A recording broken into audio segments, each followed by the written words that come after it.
Bienvenue dans la première vidéo du challenge La To-Do List Ultime. Et de quoi on va parler aujourd'hui?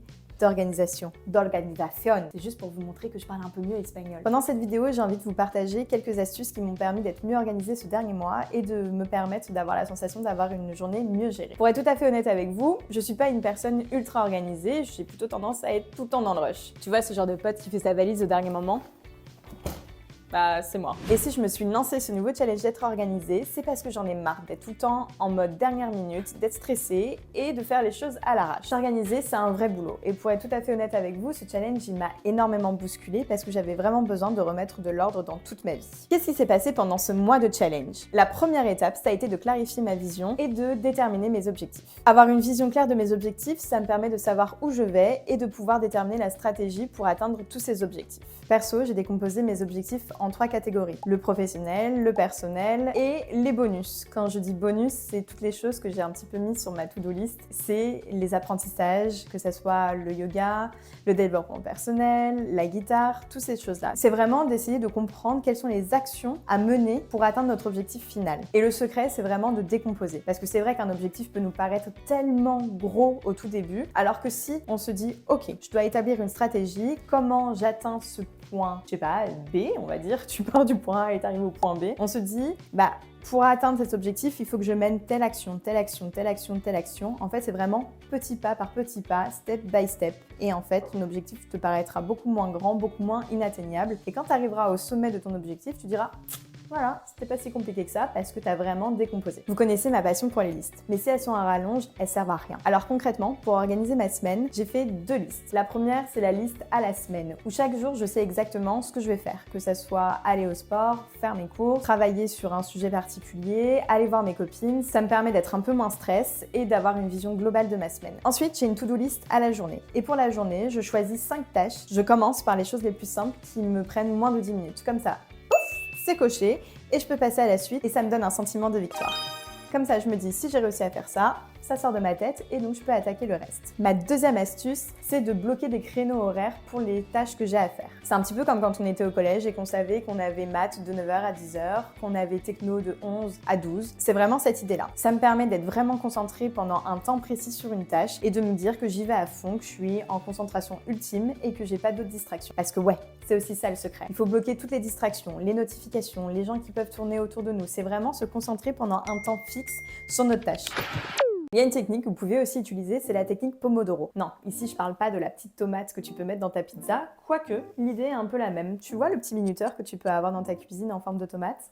C'est un petit peu ça. La technique Pomodoro est une technique de gestion du temps développée par Francesco Cirillo dans les années 80. En quoi ça consiste? Tu seras concentré pendant 25 minutes sur une tâche, puis tu prendras une pause de 5 minutes. Perso, ça fonctionne pas pour moi parce que j'ai toujours l'impression d'être un petit peu coupée dans mon mouvement. Et donc moi je préfère me donner un créneau vraiment fixe en me disant que pendant 2 heures je vais être concentrée à fond sur une tâche. Ma troisième astuce, et que je fais depuis toujours, c'est planifier et anticiper. Il y a une chose que je fais depuis toujours, c'est préparer mes affaires la veille. Ça paraît simple, ça paraît anodin, mais en fait toute la journée on prend assez de décisions. Alors si on commence par la journée en n'ayant pas à choisir comment on s'habille, j'avoue que ça rend les matins beaucoup plus doux. Je sais pas si vous vous souvenez, mais quand on était petit, il y avait un petit singe sur Gulli qui nous disait exactement comment nous habiller. Et ben c'est un petit peu ça. Sois ton petit singe de la veille et prévois tes vêtements pour être tranquille. Prépare ton tupperware, prépare ton sac si tu vas au sport ou toutes ces choses-là. Comme ça le matin, si jamais t'es dans le rush et que t'as oublié ton réveil ou que tout simplement t'as la tête dans le cul, tu te prends pas la tête et tout est déjà prêt. Faire des listes de courses et trier les aliments par rayon. Ouais, je sais, peut-être que tu le fais déjà et que tu te dis, mais attends, de quoi elle me parle, Baya? Elle pense qu'elle va m'apprendre la life. Non, pas du tout. Pour en avoir beaucoup parlé avec mes potes, j'ai réalisé qu'en fait, on n'était pas beaucoup à faire des listes de courses et qu'on était très vite tenté de faire des courses tous les 2-3 jours. Et c'est pas l'idéal pour ton portefeuille et aussi pour ta gestion du temps. Parce que tu te dis que tous les 2-3 jours, tu dois aller faire tes courses, alors que si tu te dis qu'il y a vraiment un jour où tu vas faire les courses et que tu as une liste de courses, ça te permet d'être beaucoup moins tenté dans les rayons et de savoir exactement quel repas faire. Petit tips, ne jette pas ta liste de courses parce que quand tu as la flemme et que tu dois prévoir une semaine de repas, bah t'es bien content de retomber sur la liste que tu as fait il y a 2-3 semaines ou voire même plusieurs mois. Ranger au fur et à mesure. J'ai souvent tendance à dire que quand c'est le bazar autour de toi, ça peut être très vite le bazar aussi dans ta tête. Et c'est vrai que très souvent, on a un petit peu la flemme. On se dit, je dois ranger tout mon appart, je dois ranger cette pile de fringues qui me regarde depuis longtemps. Ouais, parce que souvent, elle te regarde comme ça. Mais c'est vraiment de faire au fur et à mesure pour éviter que tout s'accumule et qu'en fait à la fin de la semaine, t'aies juste trop la flemme et que t'aies l'impression d'être débordé. Se prévoir une routine pour faire les tâches qui reviennent au quotidien. Donc je pense au ménage, je pense aux courses, je pense si jamais t'as des deadlines pour des factures ou pour des choses qui reviennent tout le temps. C'est vrai que de prévoir et de savoir quand est-ce que c'est prévu, toi dans ta tête, t'es tranquille, tu sais que le lundi c'est les courses, le dimanche c'est le ménage et voilà, c'est cadré et tout le reste de la semaine tu peux l'organiser et tu peux rajouter au fur et à mesure des choses. Je vous l'ai dit, je suis fan de listes, mais j'ai une autre passion, c'est les carnets. Avoir des carnets et pouvoir tout noter à l'écrit, ça me permet juste moi de vider mon cerveau et de me dire qu'il y a une trace quelque part. Au quotidien, dès que j'ai une petite idée ou que je dois rajouter quelque chose, je le note évidemment dans mon téléphone parce que je me trimballe pas tout le temps avec mes carnets. Maintenant, parlons des outils d'organisation. Je sais qu'on a un petit peu tous notre technique, que ça soit à l'écrit, dans notre téléphone, directement sur notre ordinateur. Encore une fois, le principal c'est de vraiment tester une organisation pour soi, de faire des essais, d'ajuster au fur et à mesure. L'organisation c'est un travail et ça se pratique. Alors ce qui fonctionne pour moi peut ne pas fonctionner pour vous et l'essentiel c'est de vraiment tester pour ajuster et savoir ce qui peut fonctionner à un moment précis dans notre vie parce qu'on a tous des rythmes de vie différents. Pour mettre en place un scénario d'organisation réaliste et optimiste, il faut identifier ses objectifs mais aussi ses freins parce qu'on n'aura pas tous les mêmes. Imaginons que tu aies des enfants, imaginons que tu vis en couple, en colocation ou toutes ces choses-là. C'est vrai que c'est des facteurs extérieurs qui rentrent en jeu et qui font prendre en considération et qui peuvent potentiellement nous freiner dans notre organisation et notre rythme de vie. Il y a un outil qu'on utilise tous, je pense, sans s'en rendre compte, c'est le calendrier de notre téléphone. Il y a un outil qui est incroyable aussi, c'est le Google Calendar qui est relié à nos comptes Google, qui est relié directement sur notre téléphone. Et ça, c'est vraiment chouette parce que c'est vrai que tu as des rappels et c'est vrai que si tu es une tête de linotte, j'adore ce mot linotte. Et l'outil que j'adore, c'est l'outil Notion. J'ai l'impression que je l'ai découvert après tout le monde, mais c'est réellement une révolution, moi, dans mon organisation qui m'a permis aujourd'hui d'être efficace et de savoir exactement comment gérer ma vie. D'ailleurs, je vous ai dit Notion, mais je crois qu'on dit Notion à l'anglaise. Alors moi, ça m'aide pour la publication sur les réseaux sociaux, les projets du mois, les tâches de la semaine, le suivi aussi de mes habitudes, savoir ce que j'ai fait, ce que j'ai pas fait. Il y a un truc de dingue aussi, vous pouvez utiliser des modèles. Et donc ça permet vraiment de personnaliser son espace comme nous on le désire. Et ça c'est vraiment chouette.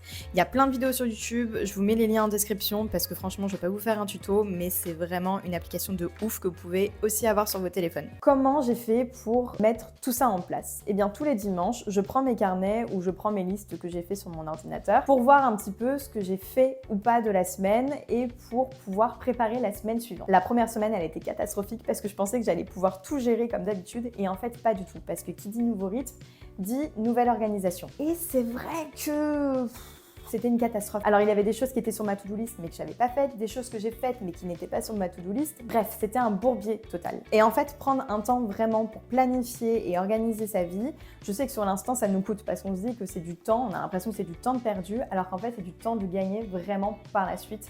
Et je vous jure, quand tout est organisé, que tout glisse, en fait votre charge mentale elle est tellement réduite parce que ça laisse le temps de pouvoir gérer les imprévus, de pouvoir gérer les aléas de la vie tout simplement et de pouvoir prendre du temps pour soi et de pas juste culpabiliser et se dire que j'ai une montagne de choses à faire et en fait je suis pas en train de les faire. Je sais pas si vous aussi ça vous était arrivé, mais moi quand j'étais étudiante, je savais que je devais absolument réviser pour un examen et en fait j'étais en train de kiffer avec mes potes parce que pendant que j'étais en train de réviser, j'en pouvais plus et en fait c'était vraiment un cercle vicieux où tu te dis en fait j'ai plein de choses à faire, je sais pas comment les gérer. En fait, j'ai pas envie de passer ma vie à être esclave de mes tâches et donc au bout d'un moment, on pète un câble, on a du stress, on ne sait pas comment gérer. Et je pense sincèrement que quand on arrive à planifier, qu'on arrive un petit peu mieux à s'organiser, ça nous permet de faire redescendre la pression et de se sentir beaucoup mieux. Évidemment, d'être organisé, comme je vous ai dit, ça se pratique au quotidien et parfois on aura besoin d'ajuster certaines choses et ça c'est normal. J'espère que cette vidéo elle vous a été utile. Si jamais vous avez des tips d'organisation, n'hésitez pas à les partager en commentaire parce que je trouve ça incroyable, vraiment, on a tous des organisations différentes et ça peut toujours servir aux autres. Et le petit mot de la fin, je tenais absolument à vous remercier pour les premiers retours que vous avez fait sur la première vidéo. J'avoue que j'étais un petit peu toute stressée de vous balancer ça, mais en tout cas j'ai reçu tellement d'amour, tellement de soutien et en fait je me rends compte qu'on est beaucoup à vouloir se lancer dans des projets un petit peu originaux, un peu loufoques